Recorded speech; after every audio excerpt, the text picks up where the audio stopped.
Good evening, everyone. Welcome into the Hoover High School Coaches Show. I'm Jeff Lloyd, along with the head coach of the Hoover Bucks. That, of course, is Chip English, and we're here for the Coaches Show, and it's the beginning of a new season. The regular season's over. Another season begins. You got to look at it as a one-game season, don't you? Absolutely. We're taking this approach. We're back. Our backs are against the wall at this point. You either win or go home, and I don't think anybody wants to go home quite yet. Yeah, the Bucks ended their regular season 2 Fridays ago, and they were defeated by Vestavia. That one had to sting a little bit, Coach. It looked like you had that well in hand, and then second half they turned it around on you. Yeah, well, I mean, anytime you play a region game, first of all, you want to try to win for some seeding purposes, and then obviously it's Vestavia, so it's a rival, and you want to go in and show your dominance in a rival. And I felt like we did that at times, especially offensively in the first half. We were able to do some things, but just it wasn't enough, and that's been kind of our deal this year is can we put a full game together? And unfortunately, we didn't do that. And up at halftime, felt good about it. Was getting the ball back, coming out, and we only got 3 possessions in the second half. So it was a tough one. We kind of got to get back on track a little bit with what we're doing and how we're doing it, and kind of hit the reset button for the playoffs. Yeah, and it was a situation where you've mentioned in the past couldn't get off the field on 3rd down, and that was really the difference in that football game. It really was. And give them credit. They did some good things, and where the week before we were so good in field position, we were not good in field position that night. And so, when you give them 60 yards instead of 80 yards, or when we have to go 98 yards instead of 60 yards. So all those little things add up. And unfortunately, we just didn't have enough right there at the end. Lost by 9. Certain penalties, certain things happened throughout the game that it just kept getting further and further out of reach. And unfortunately, they had a lot of standings in regards to who we played in the playoffs. But we got to look past that. The thing about it is like, are we making the same mistake twice? And that's the whole point. So, if that loss teaches us a lot and allows us to go to the playoffs and win the next 4 games, then it was worth it. If not, we got to make sure we're not making those same mistakes over and over again. I saw your comments in the paper where you said that you kind of hope that history repeats itself. You've won 5 in a row after your previous loss, and you're hoping if you get 5, you're talking in the next season. Yeah, well, the whole thing with that is this, right? We're not asking our players to do anything they have not already done. Mm-hmm. We struggled. We came back and ripped off 5 wins. We struggled two Fridays ago. There's no reason why we can't go out and rip off the next 4. And so when you look at it like that, it doesn't feel overwhelming. It doesn't feel like it's unattainable. It's very, very much in front of us. We got to face good football teams to do it, but we're not backing down from that challenge. And so I think the guys are excited. The guys are ready to play another team. It's weird, you have an off week and it's almost like it's fall camp again, right? They're going at it. They're ready to see an opposite color jersey. So the guys have had last week was a little slow. We allowed them to rest and do some things, and this week we've picked up the tempo a little bit, and we've had a good week. In case you don't know, Hoover will be playing Central Phoenix City, a team that is the #1 ranked team in the state, and they've only lost a 1 ball game, and the loss was to a common opponent. They were defeated by IMG at home. The score there was 49-19, and the Bucks opened their season against IMG, and IMG came away with a win in that game, 34-13. It's sort of like boxing, when you compare one boxer to another, you say, well, why can this guy beat this guy, but he can't beat the other guy? And so when you look at comparing your game against IMG and their game with IMG, can you take anything away from that? We actually can. A lot of what they do and what we do defensively and offensively is somewhat similar. It's not exactly the same, but and what IMG was able to do, their game plans didn't change very much. They were able to do some things, and again, over the course of the game, wore on Central just like they did us, and so similar matchups. And we were able to see kind of what IMG did to them, and obviously kind of how they tried to combat that stuff. So at this point in the year, everybody has a lot of films, and you try to go in and just see the patterns and the tendencies, and both offensively and defensively. And so the reality of it is we got to go out, we got to win field position, and we got to make sure we're in the position that we need to be in. And that's simple, but it's really tough when everything's going on. Before I came over to do this show, I happened to catch Coach Nix's coach's show. Oh, yeah. I think they taped it yesterday. I was watching it earlier today. He kind of felt that they've got a chip on their shoulder because he doesn't feel like they get the respect that they deserve, and Hoover's got the name and so on and so forth. So it's kind of that psychological game that they try to play in the locker room, I guess. Yeah, I mean, a lot of that is coaches talk. The reality of it is they're a really good football team, and they've shown that the last several years. So, he might feel that way, he might not, I don't know. But the reality of it is we know we have a large task in front of us, and I think Coach Nix and that group, they know, it's going to be a really good football game, and they're going to come out and have to play their best, and so are we. The team who makes the least amount of mistakes is probably going to win the football game. So I'm excited about it. I think to say they don't get the respect that they deserve, I would disagree. They get plenty of attention, and I know everybody in the state respect them on the highest level.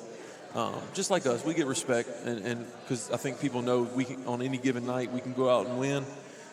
But they've proven they're the guys up on the mountain, and we're trying to knock them off. So our backs up against the wall. We're fighting out of a hole right here in the 4 seed, and hey, we're going to get after it. Well, you guys could have a chip on your shoulder, too, if you wanted to approach it that way. Yeah. This is the team that knocked you out of the playoffs a year ago. Ironically, that was in the semifinals, and now you're facing them in the first round. It's the way the new pairings have gone, and there's a lot of travel involved. Yeah, I could get out on a little tangent with well, we got 20 minutes. The playoff system and how much I disagree. I think 7A is so different than any other division. It should be different, and I think I'm a big proponent of getting 32 head coaches in a room and coming up with the best scenario available. And again, it's not reinventing the wheel. We can see what other states are doing, other classifications are doing, and come up with the best conclusion for us. And I think the association needs to consider that. It's an association.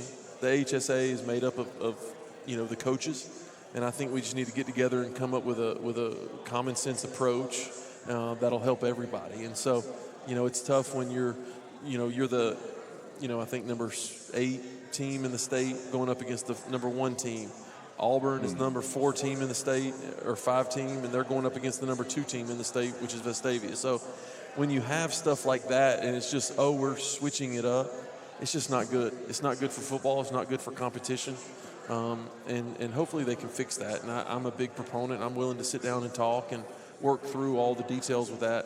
And hopefully the state's willing to kind of bring in the 7A head coaches and us come up with the best solution possible. But the reality of it is we're playing a 3rd round game in the 1st round. Mm-hmm. And it is what it is. And there is some travel involved. And we are by far the smallest travel in regards to, the Region 1 and Region 4. Some of those guys have 6-hour rides. Mm-hmm. And it is what it is. I'm sure they're glad to be in the playoffs and glad to roll. And listen, we could be on the road all 3 games. So it is what it is. We focus on what we can control. Yeah, I've got the bracket here. I know you're only concerned about one game on Friday night, but we'll just kind of run down what the the pairings look like. And I don't know why they do this, but they always put the home team on the top, which you're always supposed to put it on the bottom. But anyhow, Daphne is playing at Sparkman, and Vestavia Hills traveling to Auburn. They have already played them earlier this year, and Vestavia got a win there. Florence is playing at Baker. Baker was the number 1 seed in that region. And Opelika is playing at Trussville. Carver Montgomery is playing at Thompson. Austin is at Mary Montgomery. Hoover, of course, playing at Central Phoenix City. And then Fairhope is playing at James Clemens. So the winner of the Central Hoover game will play the winner of the James Clemens Fairhope ball game. So depending on how that shakes out, you could be traveling way down to Fairhope, maybe. I don't know. The way it looks like is we would travel to Fairhope, and then James Clemens would come to us. And it's weird how that's set up, and I don't agree with it, but that's the travel rule would afford us to do that. So, we have our hands full. This side of the bracket, in my opinion, is a really tough one. You know, with the top 5 or 6 guys, teams in it. So it is what it is. We got to go out and we got to put 4 quarters together. And the good thing about it is we've done that before, and hopefully we can do it again this week. We hear so much about how good Region 3 is, and that's got to give you a little bit more of an idea that obviously you can compete with anybody. You feel that way anyhow, but if you are getting battle tested every week in this region, it's got to fare well for you in some playoff time. Yeah, we feel that way. We feel from top to bottom that we are probably the deepest region in the state. That doesn't discredit other teams, and it certainly doesn't discredit Central Phoenix and what they've been able to do. So we got our hands full, but going in and week out battling like we have, we've seen a lot of football, and we've seen a lot of good football teams. And so the good thing about it is we know we're capable, and that's a good feeling to have when you go into a game. So we got to put it all together, and Region 2 arguably is right there with Region 3 in regards to their top teams, and so it should be good. I know the game's not played on paper, but one of the things, and you still have to go out and play the game to win the game. That's why they play the game. But looking at your opponent's records on the year, they've won 55 and lost 35. Central Phoenix opposition, they have won 39 and lost 40. So they've actually, the teams, their competition has been under 500, and you are about 20 games over 500, your competition. So that may fare well for you.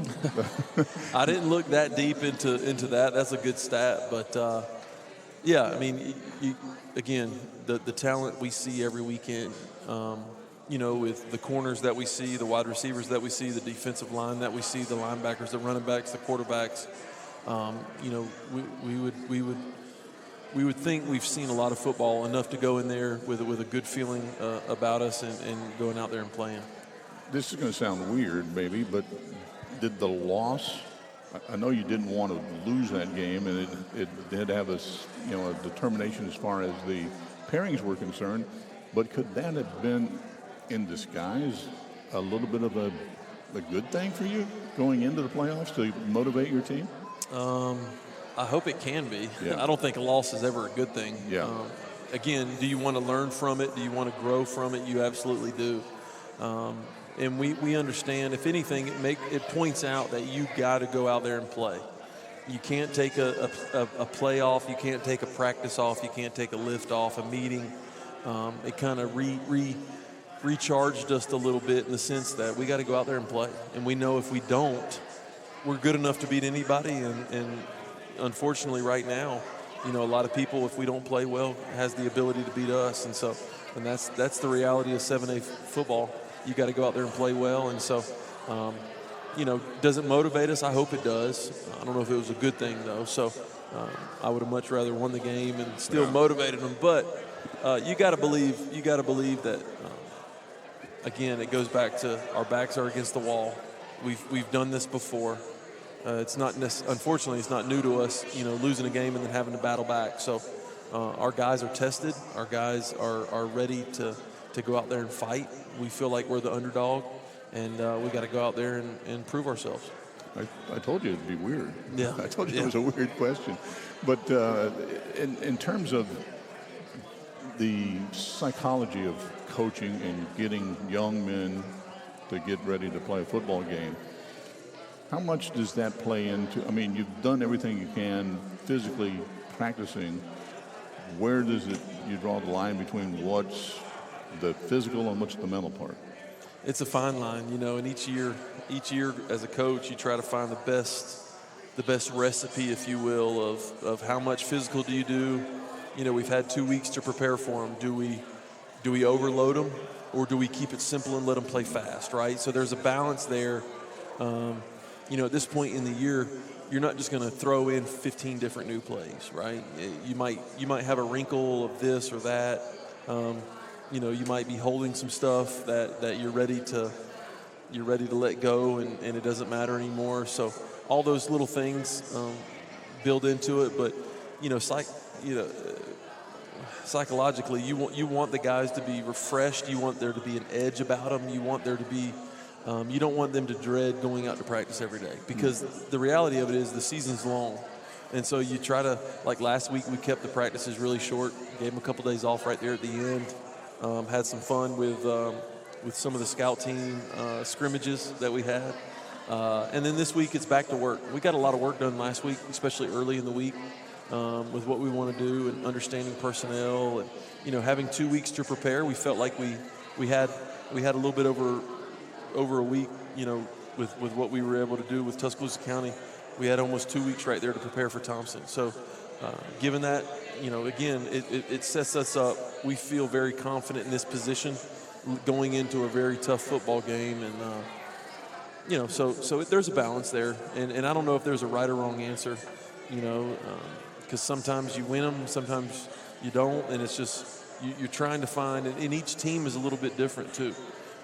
I've had teams where after October, we rarely put pants on. Well, this team, and I've had other teams where we're going full twice a week.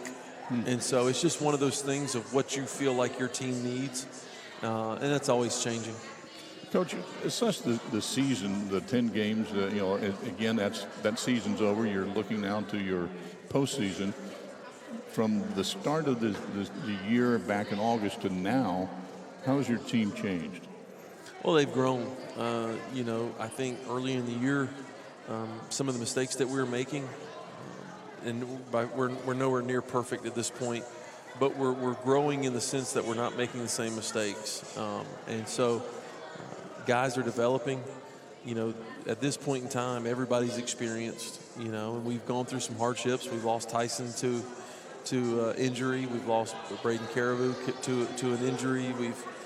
There's other situations that affected it. And each year, your team kind of slowly morphs into,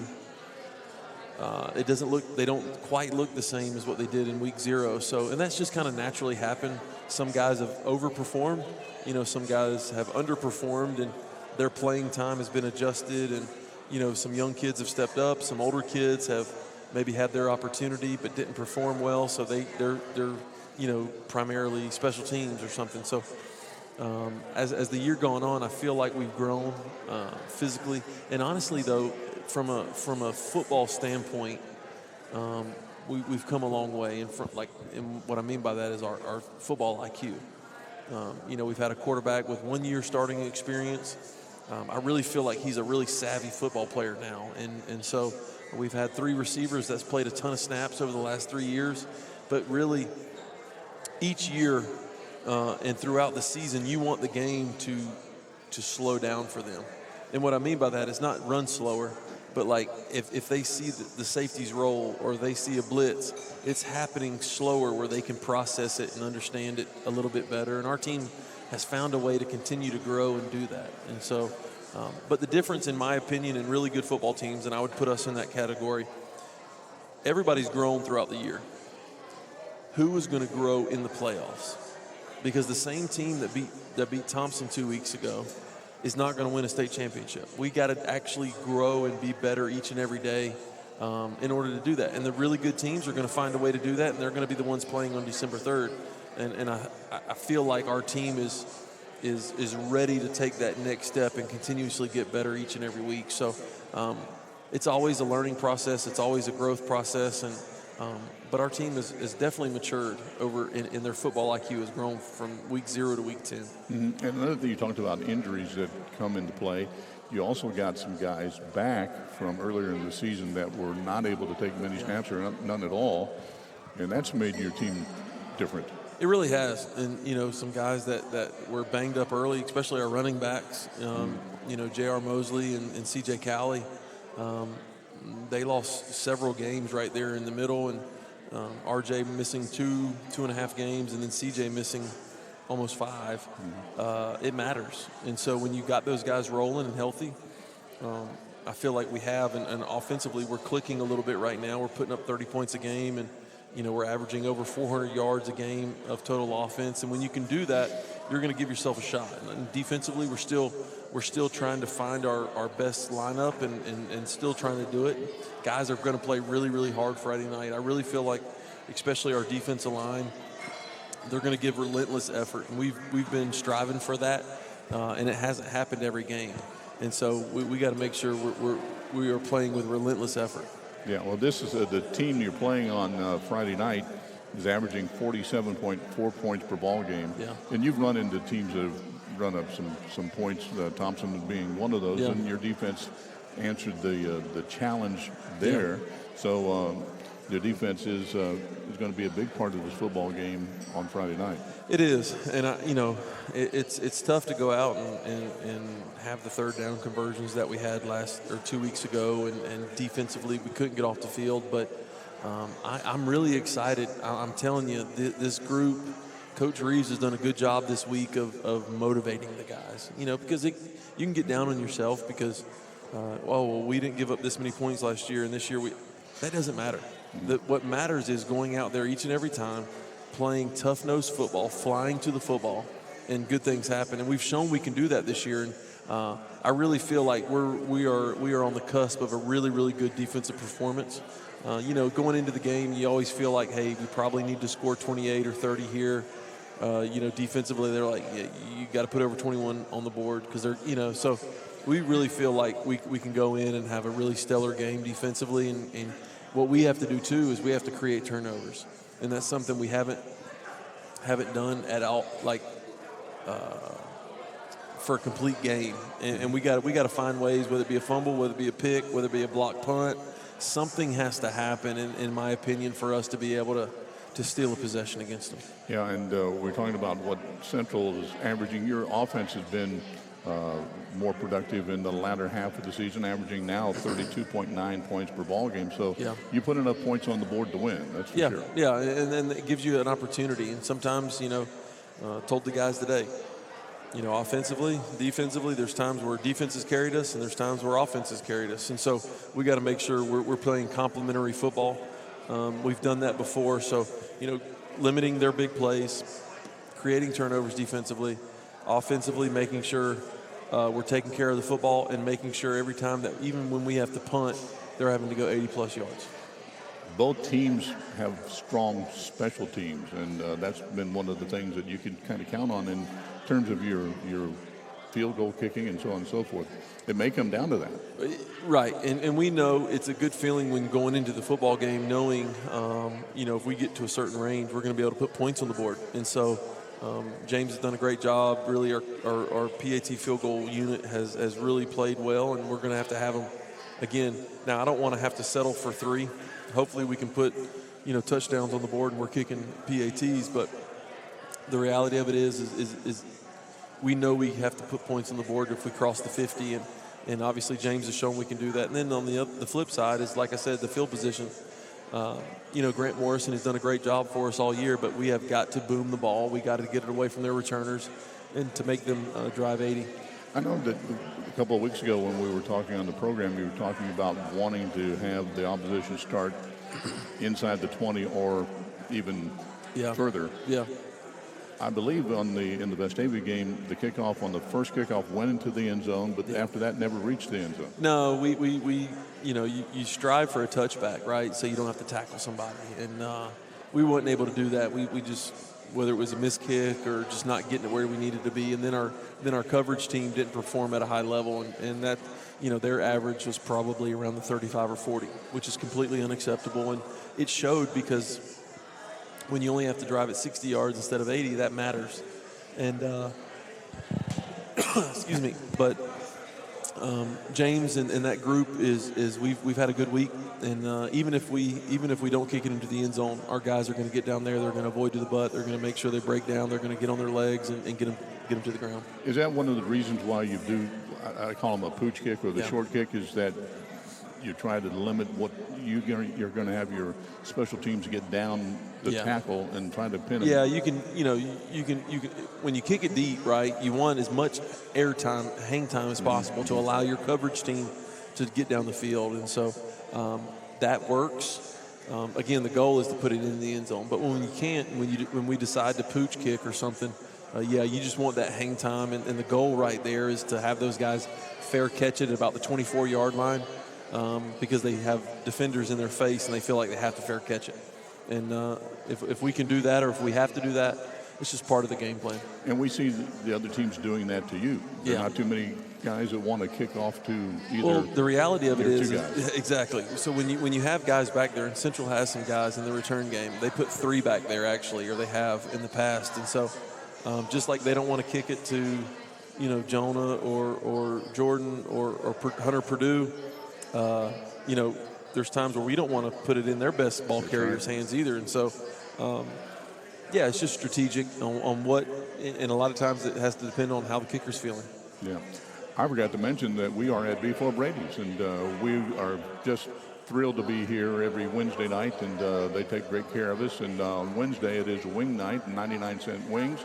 And we invite you to come out any night because the wait staff is outstanding, the food is great, and they have a menu that you can eat a different meal every night of the year, I think. There's so many different options that you can have. And then just on the wings alone, the different flavors and sauces and so on and so forth. And we do appreciate that. We hope that you will come by and make a habit of spending time at B4 Brady's, and tell them you appreciate them being a very loyal sponsor to Hoover High School and Hoover football in general. Another thing before we wrap it up, I wanted to remind everybody that the game, there is a possibility the game could move in time? No. Okay. There has been some movement across the state, but we'll play Friday night. Okay, well, I knew that it was going to be 8 o'clock Eastern time, so if you're looking at something and it says 8 o'clock, the kickoff is 7 o'clock Central time and 8 o'clock Eastern, so just so you're sure of that, so we don't want you to miss the kickoff. Yeah. And we hope that you will make the trip down there and root on the Bucks as they take on the number 1 seed and the number 1 team in the state and Central Phoenix City. Coach, good luck on Friday night. And appreciate it. Hopefully we can do this a couple more weeks, right? Yeah, well, we'll do it until that's right, December 3rd, and that's a Wednesday night, so we won't have a show that night. Yeah. We'll be hopefully broadcasting a state championship ball. That's right. Well, that's going to wrap it up for us tonight, and we hope that you will join us for the broadcast on Friday night as the Bucks will travel down to Phoenix City, and we'll have the broadcast about 6:45 and the play-by-play at 7 o'clock. For Coach English, I'm Jeff Lloyd, and that's going to wrap it up for this version of the Hoover High School Coaching Show. So long, everybody. Go Bucks.